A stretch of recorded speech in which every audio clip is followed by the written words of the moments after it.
And given the state of the nation, it's a hugely positive development that Irish men and women are taking the initiative to come up with new business ideas. Some of their ideas are at a very early stage of development, while others are new ideas being used to improve existing businesses. So tonight we thought we'd introduce you to a number of small, enterprising people, at least, to hear their stories, see their ideas and celebrate their creativity. To start us off, from Emmyvale in County Monaghan, would you welcome, please, Stuart Steele. Welcome, Stuart. Good to see you. Welcome. Thank you very much. Okay, so I'm very well. Good. Silverhill, yes, is what exactly? What do you do there? Well, put quite simply, we're a duck farm. Yes. Based in Monaghan and Emmyvale. But what we do is we produce the highest quality duck possible. We do it all by hands. We use every single piece of the duck, and we export over 80% of what we produce. Okay, let's ask about the number of ducks per week we're talking about that you would, what's the word? Process. Yeah, process, polite word for it. How many a week? Well, currently it's about 60,000 a week, which in poultry terms is quite small, but if you consider we do everything the artisan way, everything's by hand, so it's quite a lot for that regard. Like, to a city boy, that's an enormous amount of ducks, 60,000 per week. Yeah, well, to a country boy, it's not. It's not, okay, no. Well, I appreciate that entirely. But obviously, they would suggest that business is good. You literally, top to toe, head to web foot, you use everything. We're very unique. We do all our own farming. It's the unique Silverhill breed. So we do everything. It costs quite a bit more to do it that way, but we compete all the time, all over the world, with the quantity produced birds. Okay, so you have people like Heston Blumenthal saying, you're the duck I want from my restaurant, that kind of thing. So you've got this status, if you like, for quality. What about then if you take the different products you use the feather part of the duck for... We do that, we have our own feather plants where we make our own duvets, pillows, cushions. Okay. We have our own cooking plants where we hand cook everything with no preservatives or no additives. Obviously, we have our processing plants where we produce our birds and we send them as far away as China. Okay, and then the heads and the feet? The heads and the feet, we sell the feet, and a lot of the heads actually stay on the bird because it's the traditional Beijing-style duck. And actually, Heston travelled all over the world, and then eventually he had to come back to Monaghan in Ireland to find the one he wanted. Best duck. Okay, and what about export market? What's it doing in terms of travelling the world? Yeah, well, obviously for us, we're a small nation. We're probably with the highest cost environment, so we could never just produce in Ireland. So we've always been export orientated. We travel the world, and anywhere where they will actually spend a little bit of extra money for quality, we will sell the duck there. Okay, so percentage-wise, what would you be talking? For export? Yes. Oh, it's well over 80%. 80%, that much? Yeah, okay. Yeah. Who started the business? My parents started the business. Okay, and they're with us tonight, aren't they? They are indeed, yeah. And they're Ronnie and Lila, is that right? That's right. And Lila, was it always about ducks? Not really. It started off whether Ronnie wanted to do turkey and I wanted to do chicken. So we compromised and duck it was. So that's thank goodness for that. Well, that's a secret of a happy marriage, obviously. Yeah. Compromise with the duck is the lesson you learn. You also have used other materials, obviously, because your wife, Helen, uses the material as well. She joins us now. Helen, welcome. Please welcome Helen Steele, everyone. Hi, Helen. Nice to see you. So tell us a bit about your own business. Well, kind of along the lines of compromising, like Ronnie and Lila. Yeah. I wanted to work with Stuart, and I always knew that the pure down was exceptional. Yes. And so we decided to marry what I did and what Stuart does. Yeah. And I wanted her to stop buying clothes. So you make them yourself. Because you're an artist originally, isn't that right? Originally, yes, but my degree was in fashion. And when the art world kind of collapsed, I decided to reinvent what I was doing.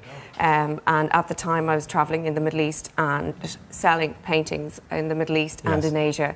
And that's really where I got the idea of, I found it very difficult to buy clothes that were culturally acceptable, that were kind of bright and modern and kind of would cover the right areas.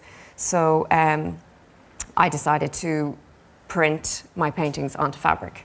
And, are you wearing one of your paintings? I'm wearing one of my paintings. Very pretty too. So we decided then, I sat down with Stuart and I said, you know, I had an exhibition in Beijing, and I was saying it was really, really cold, and it was lashing rain, and it's the same kind of wet that really gets into your bones, like in Monaghan. Sure. And so we both sat down and said, look, you know, we should really do something with the down, because that really is a great insulator and helps the body breathe as well. So enter stage left, the coats. Yes, and the various styles of coats. We have a few of them here. We're going to have a look at them. Who wears the coats that you're talking about? Rita Ora was recently pictured in them. Okay, let's have a look at there. She is there. So you've got the pattern of your artwork. Yeah. You have the lining of your family business. Yes, and it's a great combination. It's a good combination. Yeah. It's wearable, but the great thing is it's compactable as well. So one of the pieces we have is a cape for evening time. Let's look at some of them now. Okay. Will we bring on our first model to see a little example of what we're talking about here? So maybe you'll explain what we're looking at. So our first model is Judith from Carrickmacross in Monaghan. Yes. And Judith is wearing, as I was describing, the cape that can be worn at night time when slashing rain and you need something to put over your head but also keep the body and whatever you're wearing warm. Okay. She's also wearing a water print leggings and t-shirt from our spring-summer collection, and all of these pieces are available from Costume in Castlemarket And the cape is made where? The cape in Ireland. In Ireland, yeah. And again, it's the duck down that's in that, so it gives it a certain type. It's a Silver Hill duck down. Okay. It's made on our feather plant. And it's selling well in Asia. Really, really well in Asia. We have around 60% of our sales are in Asia. And the rest is in the Middle East and Europe. And that cape would retail in Asia at what price, in euro? In euro, it retails at €350. Okay, so it's I presume it's a good profit margin in the middle of all that. I would hope it is, but it's very practical as well. Let's bring on our second. Thank you, Judith. Thank you very much, Judith. Okay, and again, if you'd like to describe what we're looking at here. So next we have Courtney, and Courtney is from Armagh. And she is wearing our very Asian-styled crop pink puffer jacket with a printed t-shirt and printed leggings. And this style in particular, it's cropped, it's short, it's very petite, and it's geared mainly towards the Asian market. And, so you know who you're aiming for. Yeah. Okay, thanks for that, Corley. We'll take our third jacket. So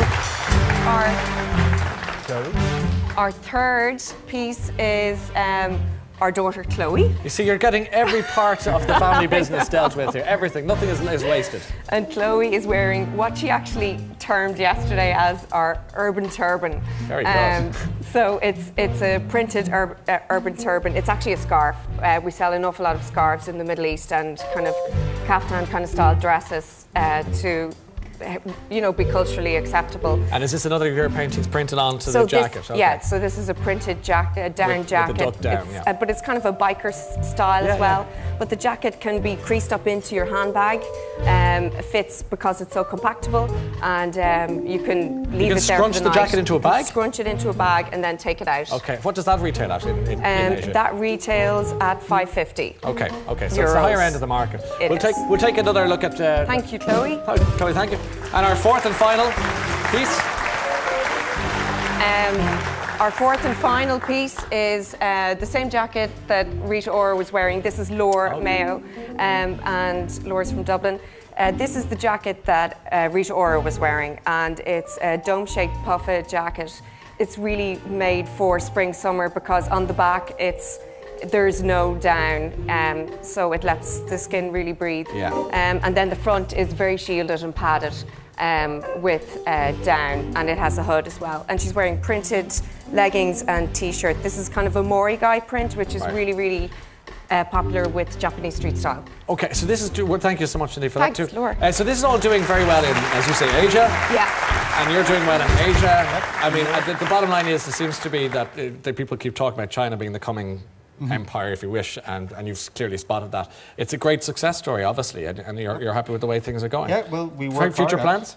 Yes, absolutely. We plan to employ a lot more people this year. I was about to say next year. Yeah, we're here now. Yeah, exactly. Our retail range is going very well, and we're celebrating 50 years in business as well. So we'll be celebrating all year round. It's a magnificent use of resources, there's no question about that, and I can't wish you enough luck. It's a great success for Ireland. Ladies and gentlemen, the Steeles, Stuart and Helen, lovely to see you. Thank you. Yeah. Can I just say we're showing at Showcase? Oh, yes. Sorry, just to finish very quickly. Sorry, we're showing at Showcase, which is in the RDS from the 20th to the 23rd of January, and then at London and Paris Fashion Week. London and Paris. It gets better and better. Congratulations to you. Thank you very much indeed. OK. Here.